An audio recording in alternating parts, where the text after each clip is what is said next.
Everyone, and welcome to the special simulcast of the Neil Haley Show and celebrity interviews live from the Grotto with Greg Hanna. Greg, what's going on, man? How are you? I'm doing fantastic. How are you doing, Neil? Fantastic. And music is something, Greg, before I even introduce this guest, is something that just is one of your biggest memories in life. I mean, I've just noticed that when we've talked to musicians all the time, it just blows you away because you remember that certain time that song played, right? That's right. Relive. Usually you anchor something to that song and it takes you all the way back and you feel it and you smell the sound and you hear the sounds and you think about what you were thinking about back then. It's true. It's true. All right. Our guest today is drummer Chris Slade. Chris, thanks for stopping by. And we're going to let Greg just hit with the questions and get started. But I mean, the favorite band my favorite band you were in was ACDC, bottom line. But that's me because I'm just a huge ACDC fan, probably because of the age of my age, in the 80s, when I really was into Yep, really got introduced to ACDC as a of course. teenager type of thing. And then, wow. But go ahead, Greg, with your question.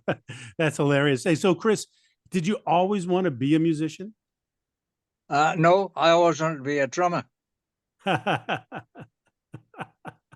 Explain So, the difference. yeah, well, a musician plays chordal instruments, usually. I don't, I'm afraid. So, writing this album, I used the keyboard player of Timeline, who is Mike Clark, and he helped me enormously putting these songs together because I'd never written melodies before. Oh, wow.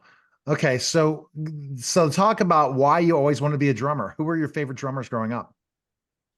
Buddy Rich, um, and Tony Williams, another younger than Buddy jazz drummer. Fantastic. He's not with us anymore, unfortunately, but he played with Miles Davis when he was 16, I think. Wow. Well, did you ever like Led Zeppelin's drummer or Rush Oh, or any of yeah, those guys? of course. Yeah. Of course. I think Bonham was a fan of Buddy Richards as well, Yeah. to be very honest. I'm not certain about those facts, but I'm sure he knows of Buddy and the way he used to play. Um, So, yes, tremendous drummer, Bonham, tremendous. Yeah. Yeah. Amazing. Amazing. Um, tell us about your big break. How'd you get started in your fame, ACDC and Well, others and so I on? wanted to be a stand-up comic, but people just laughed at me. So, It was no, good. I Neil's still always trying want to to figure that one out, but I it's get it. I get it. I understand. I get it. be. Actually, people just laughed at me when I wanted to be a drummer. oh. Um, I was in school. I went to the youth employment people, and they said, what do you sort of, to paraphrase, what are you into? What do you want to do? I said, I want to be a drummer. That's not a real job. You can't get a job, you know, playing drums. It's impossible. And they laughed for at least 2 minutes. Um, so then, I said, no, I really want to be a drummer. So he said, why don't you go and work in a shoe shop, which is very similar to drumming. Um, so I went to this shoe shop, which is in the capital city of Wales, where I'm from, South Wales. And one of the assistants there said, I saw this band last night and they sacked their drummer. You're a drummer, you should try for it. And then, look, they don't want me because they're 25 and I'm, 16. So, but about an hour after that, she told me that the guitarist of the band came in to buy some shoes. Wow. But I was pretty good at my job, just like Spinal Tap. I'm sorry, sir, we haven't got that size. I was very good at that. Um, so he came in to buy some shoes, and I went up to him, heart in my mouth, because he was like in his 20s and I was 16, as I said.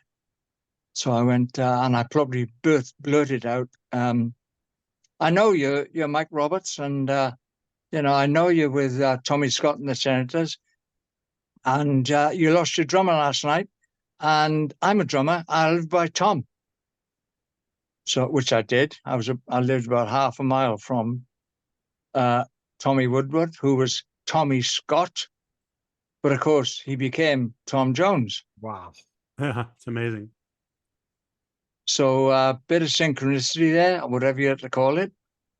And we arranged to meet, and the whole band came to my house where I had my drums set up permanently. Yep. Brand new Premier kit. And they said to me, "Can you play Walk Don't Run by the Ventures?" And I rattled that off, just the intro, nothing else, just the intro. And they said, "Okay, let's go to the pub and rehearse." So they each grabbed a drum, and we got on the bus. It was about half a mile walk to the bus stop. Got on the bus, changed buses with the drum kit, and went to the pub to rehearse. That's so that was the start of my musical career. I love it. Talking about divine intervention and laying the path for you, right? I mean, Yeah, absolutely. geez. Yeah. And synchronicities played a big part in my life a lot of the Amazing. time. That's I love crazy. that And story. you think about the amazing people, think about Tom Jones, but then once you became a founding member of Manfred Mann's Earth Band, I mean, I've Yep. read some of the songs. It's game on for you, right? In your career. Yes, absolutely.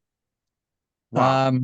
Manfred called me and said, "Are you interested?" And I said, "Yes, of course," because Manfred was a big star, certainly through the 60s. They were considered to be like the Beatles. They didn't write, as far as I know, but they had like 21 number one hits, or at least top 10 hits through the 60s. So Manfred was a big star, and he asked me to play drums. He said, "I know a guitarist singer. Do you know a bass player?" Which I did. So Colin Patton became the bass player, and I became the drummer, and Mick Rogers was the guitarist. And that was for 7 years. I was with Tom for 7 years through the 60s. And then I was with Manfred for 7 years through the 70s. I'm seen to be a 7-year cycle, man. That's the way it is. A lot of things have been how 7 did years. ACDC come about? How did you get involved there? I was working with Gary Moore, guitarist Gary Moore, and they had the same management. ACDC had the same management. A guy called Stuart Young, no relation to Angus and Malcolm Young, just the same name. And he was manager of both, both acts. And I got the chance to audition with ACDC because of it. I did meet Mal a little bit before, because he came to see Gary Moore, and I was playing drums, and we hit it off like a house on fire. Really, we were laughing and joking, and Malcolm wasn't drinking then, and neither was I at that time, or at least I was, but I hadn't had time to have a drink yet. And he was introduced to me by bass player, Australian bass player. Wow. Can't think of his name. So he knew Malcolm. And all he said to me was, "Oh, Slade, this is Mal." That's all he said. I'd never seen Mal before. I hadn't seen ACDC very much. And he didn't say, "This is Mal from ACDC." They said, we hit it off, Malcolm and I, straight away. Just laughing and joking. So that got me the chance, I think, for audition. And that was arranged, and went to the audition in my car, in my kit, and it was an hour from my house. And no pressure. Angus and Mal had 2 chairs and they sat in it playing guitars, and they were 10 feet from my face. So no pressure. And it's like, then it's, okay, Back in Black. You count in. Oh, thanks, guys. All right. Click, click, click, click, gang, gang, you know? And they were so far, so close to me, I mean, that I think the reason was to see if you'd crack under pressure. I gotcha. Because, you know, to me, they were a couple of musicians. Yeah. It wasn't in any way intimidating that they were, even at that time, 91, I think, 89, it was 89, So, 88, so 89. what was the biggest rise of ACDC, to remind me? You were right there before the big rise, or one of the other big runs when you were with them? I think the big thing was them writing Thunderstruck. And that has been a huge hit all around the world, more than once. And it's a great song. And there's a lot of really good songs on Razor's Edge album. In fact, we do Razor's Edge on Timeline, do Razor's Edge on stage. Oh, wow. We just did it the other day. As I say, a few days ago, 3 days ago, I was in Italy playing it. So I just love being on the road. There's nothing like the rush of a crowd. That's for sure. Okay, Greg, with your next question. So I've been doing it all my life, you know. Get you going, right? Since absolutely. Yes, it's it's incredible that what you can get from a crowd. Yeah. And I suppose in a way it's what I live for. Being up on stage, hitting things. So, I'm glad you brought up Timeline. So it's been 12 years since you started the Chris Slade Timeline. Tell us about that. Why did you start it? What's it all about? How are things going? I wanted a band that could play all my career, not just ACDC. Don't get me wrong, we do half ACDC, half the other stuff. So now Manfred Mann's Earth Band, Uriah Heep, David Gilmour, Jimmy Page, that's the other half the set. But the ACDC, we have 2 singers. We have the guy who does the ACDC songs, which is Bun Davis. And the other one who also plays bass is Stevie G. He sings the Earth Band, Uriah Heep, Jimmy Page music.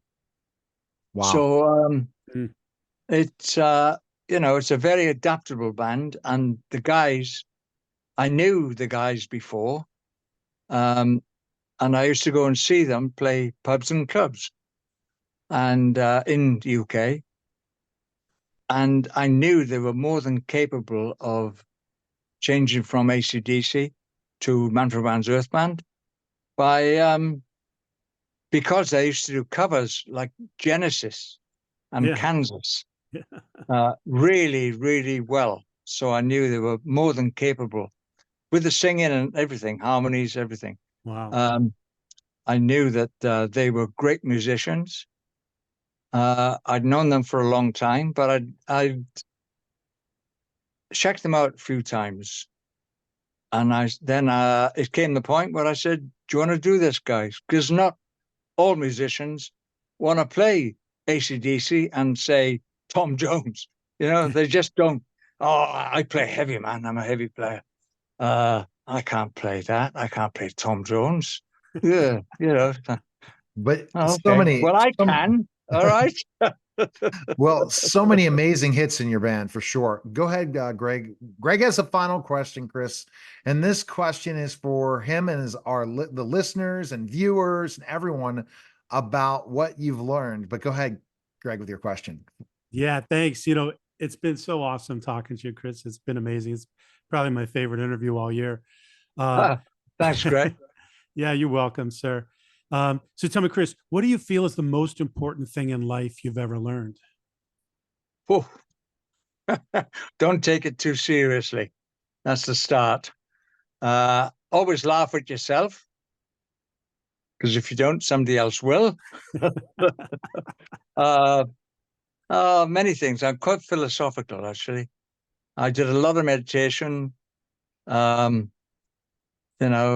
I could go on for a long time about that sort of stuff. But I love in it. the van yesterday, we had an existential discussion about self-determination or fate.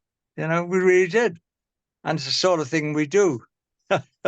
Peace and love, man. Yeah, that's So right. you see how important, Chris, how important is how you feel every day is your success in life. Because if you can't meditate, you can't be peace filled, you can't enjoy what you're doing, there's no reason of living. And that's the part of life that I think. Yeah, absolutely. I always wanted to be a drummer all my life.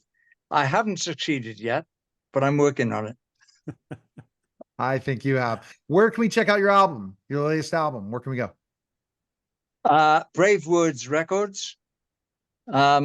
Or you can go on to chrisslade.com, and there's a video and a link up there.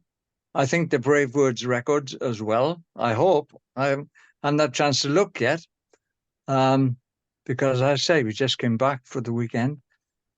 Just got back. And yes, both links are on chrisslade.com. And there's also Chris Slade Timeline on Facebook. So that's where most of the things get put up these days. And my missus does it, Christine does it. And she does a great job. She puts all the info up on that. chrisslade.com is a bit slower. I think it's because it's a .com. I don't know. But, I get it. Well, Chris, we appreciate it. Thanks again, and great fun reminiscing about music. Thanks again, Chris. Thank you very much. Thanks, Neil. Thank you. All right, that was the special simulcast of the Neil Haley Show and celebrity interviews live from the Grotto with Greg Hanna. Guys, take care.